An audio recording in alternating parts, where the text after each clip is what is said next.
Assalamualaikum warahmatullahi wabarakatuh. Baik, perkenalkan saya M. Andika Rifki Indrawan dengan nomor BP 2110427003 dari kelas A. Pada kali ini saya akan menjelaskan mengenai pembelahan sel. Pembelahan sel adalah proses di mana sel membelah diri menjadi dua bagian atau lebih. Kemudian, pembelahan sel ini ada yang dinamakan dengan pembelahan mitosis dan ada yang dinamakan dengan pembelahan meiosis.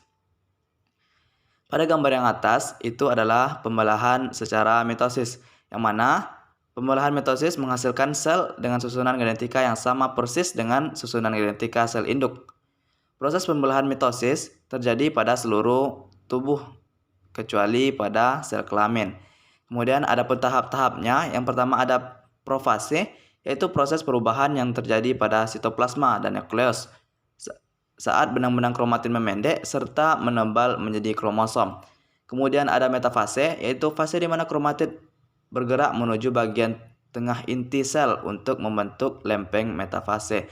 Kemudian tahap yang ketiga itu anafase, yaitu fase di mana kromatin memisahkan diri dengan bagian sentromer untuk membentuk kromosom baru. Kemudian tahap yang terakhir itu adalah telofase, yaitu fase di mana kromosom berubah menjadi benang kromatin, sedangkan nukleus dan membran inti membentuk kembali.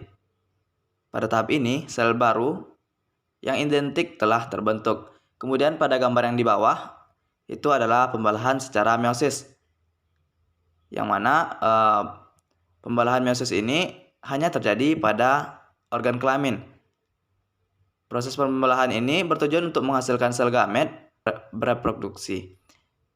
Adapun hasilnya itu adalah sel telur dan sel sperma. Proses pembelahan meiosis terjadi dua kali atau detikers. Pada proses meiosis 1, proses ini dilakukan untuk memisahkan kromosom yang sama.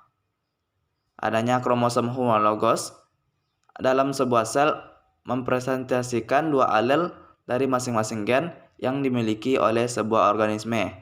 Kedua alel tersebut dikombinasi ulang dan dipisahkan, sehingga sel anak yang dihasilkan hanya akan memiliki satu alel untuk masing-masing gen, serta tidak ada pasangan homologus kromosom.